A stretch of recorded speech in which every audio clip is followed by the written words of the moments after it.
दोस्तों, यह एक 8 साल के बच्चे की दर्द भरी कहानी है।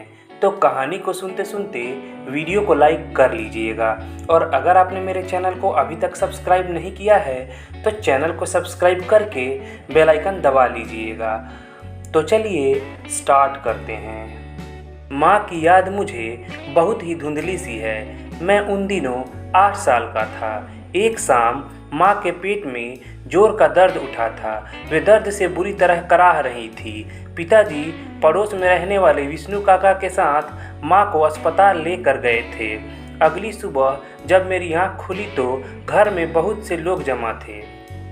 आदमी लोग भले ही पिताजी के पास चुपचाप बैठे थे, लेकिन औरतें दादी के गले लग लग कर खूब रो रही थी। मैं उस भीड़ में अपनी माँ को ढूंढ रहा था, लेकिन वे कहीं दिखाई नहीं दे रही थी। सबको इस तरह रोता देखकर मैं भी रोने लगा।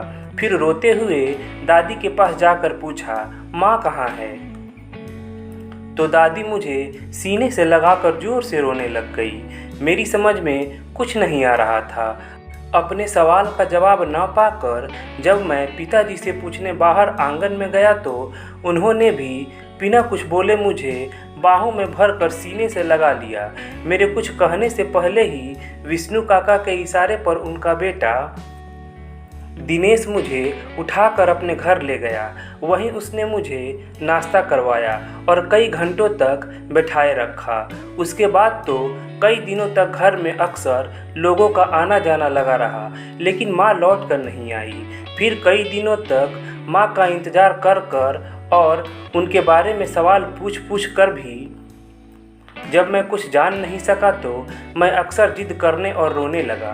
तब एक दिन दादी ने समझाते हुए बताया कि मेरी माँ अब कभी वापस नहीं आएगी। यह सुनकर मैं हैरान रह गया।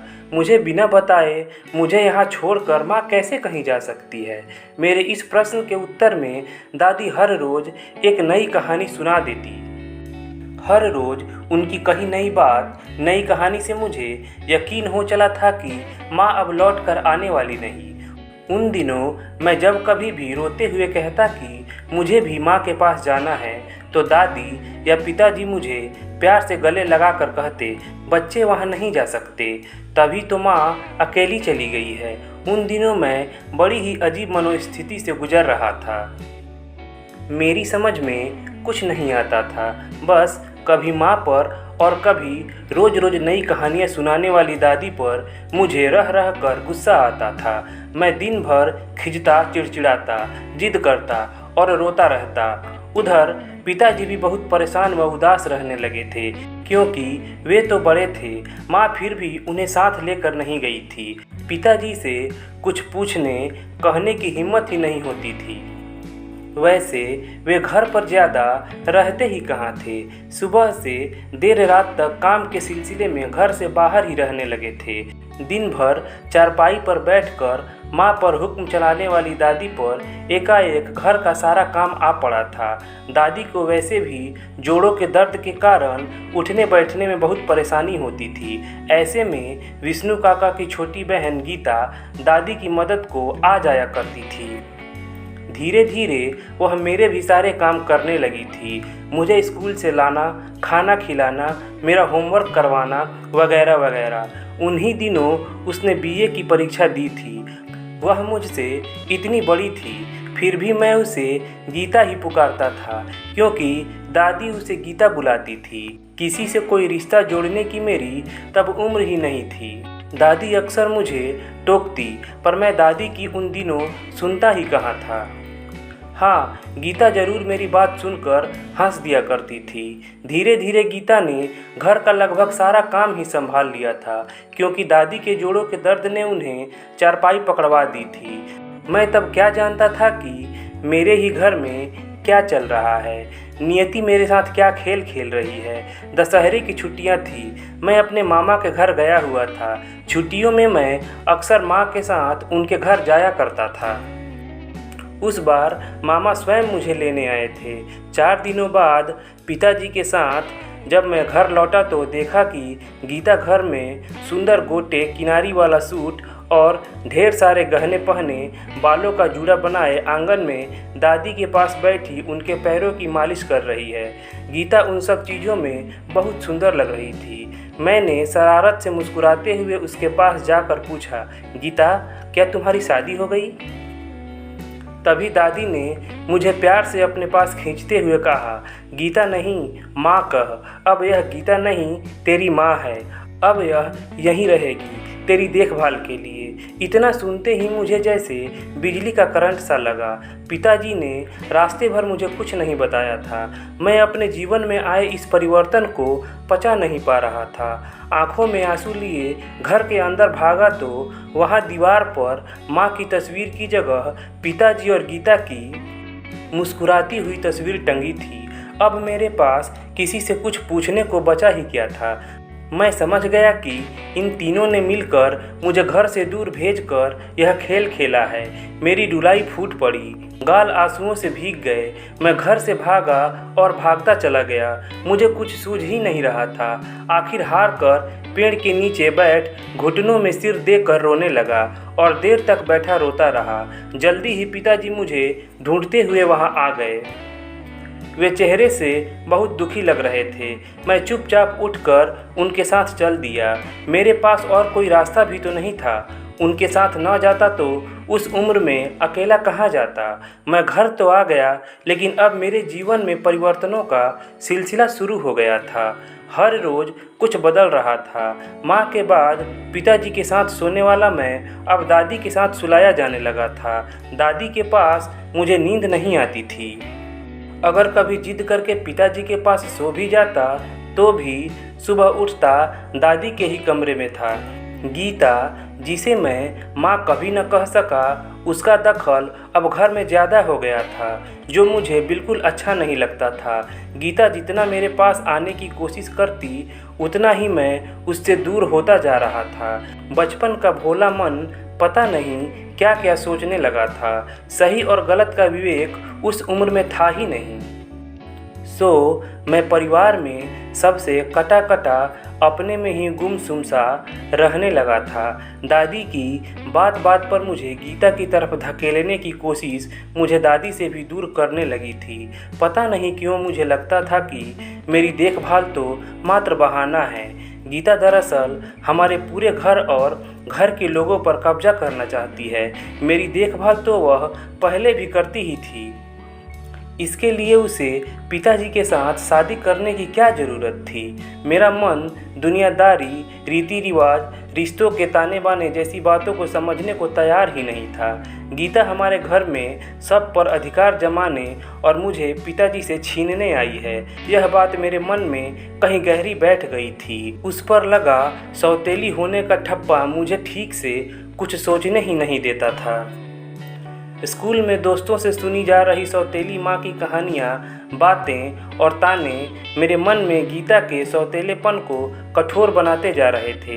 पिताजी से तो मैं उसी दिन ही दूर हो गया था जिस दिन उन्होंने गीता को मेरी माँ की जगह दे दी थी, और मुझे अपने इस निर्णय में शामिल करना तो दूर, मुझे इस बारे में बताया तक नहीं था।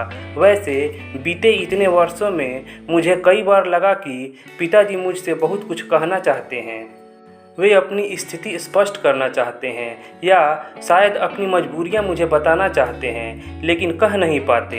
पता नहीं यह उनका संकोच है या उनके प्रति मेरा रूखा व्यवहार है जो उन्हें ऐसा करने से रोकता है। वर्षों बाद पास के शहर में सर्कस आया तो सब दोस्तों ने सर्कस देखने का प्रोग्राम बना लिया। पिताजी काम के सिलसिले में 3 दिनों के लिए बाहर गए हुए थे। दादी को सिधारे हुए 2 वर्ष हो गए थे और गीता को मैं किसी गिनती में लेता ही नहीं था। बिना किसी से कुछ पूछे कुछ कहे मैंने भी दोस्तों के साथ जाने का मन बना लिया। इसी साल कॉलेज में दाखिला होते ही पिताजी ने मेरे जन्मदिन पर मुझे बाइक तोहफे में दी थी। पिताजी इसी तरह के कीमती तोहफे से अपने और मेरे बीच की दूरी को कम करने की कोशिश में लगे रहते थे, लेकिन दूरियां थी कि बढ़ती ही जा रही थी, क्योंकि गीता जो बीच में खड़ी थी। पता नहीं क्यों मैं चाहकर भी न उसे स्वीकार ही कर पाया था और ना ही खुलकर कभी कोई प्रतिवाद ही कर पाया था। 2 और दोस्तों के पास अपनी बाइक है, सो हम 6 दोस्त सुबह ही घर से निकले तो कॉलेज के लिए, लेकिन शहर की ओर चल दिए। सर्कस देखा, पूरे दिन शहर में खूब मौज मस्ती की और शाम को लौट रहे थे कि घर से लगभग 30 किलोमीटर दूर हाईवे पर एक तेज रफ्तार ट्रक ने हमारा संतुलन बिगाड़ दिया। दूसरे दोस्तों का तो पता नहीं, मैं सड़क पर उस ट्रक के साथ बहुत दूर तक घिसटता चला गया था। नीम बेहोशी की हालत में मैंने स्वयं को अस्पताल में बिस्तर पर पाया। कब किसने कैसे मुझे अस्पताल पहुंचाया, मुझे कुछ पता नहीं। पट्टियों में बंधा दर्द से निढाल था मैं और मुझे खून चढ़ाया जा रहा था। मेरे आसपास कोई नहीं था। तभी एक आवाज़ मेरे कानों से टकराई, प्लीज़ डॉक्टर साहब, कुछ भी करके मेरे बेटे को होश में लाइए। यह हमारी इकलौती संतान है, हमारे जीने का एकमात्र सहारा है। एक औरत रुआंसे स्वर में गिड़गिड़ा रही थी। मैंने अपनी पूरी ताकत से अपनी बोझिल पलकें उठाकर आवाज़ की दिशा में देखा। वह औरत कोई और नहीं, गीता थी। मुझे अपनी आंखों पर विश्वास नहीं हो रहा था। इतनी बेबस, परेशान, दुखी और आंसू बहाती और डॉक्टर के आगे हाथ जोड़कर गिड़गिड़ाती गीता का यह रूप मुझसे देखा नहीं गया। मैंने अपनी आंखें मूंद ली। बचपन से अब तक का जीवन आंखों के सामने चलचित्र की भांति घूम गया। शरीर का दर्द कहीं पीछे छूट गया।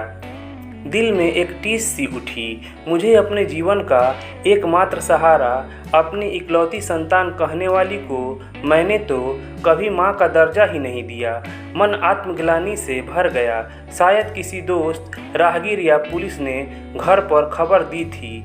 गीता रात में अकेली कैसे, किस हाल में, खबर पाते ही यहाँ पहुँची, कुछ पता नहीं। मैं अपने आप को धिक्कारने लगा। आंखों से पश्चाताप के आंसू बह निकले। ज़्यादा कुछ सोचने की स्थिति में मैं हूँ ही नहीं। एकाएक दिल और शरीर से दर्द की एक लहर सी उठी और मैं माँ कहकर कराह उठा। नर्स गीता के पास जाकर बोली, लगता है आपके बेटे को होश आ गया है, वह आपको पुकार रहा है। गीता एक आह भरते हुए बोली, मुझे नहीं पुकार रहा, मुझे तो यह गीता कहता है।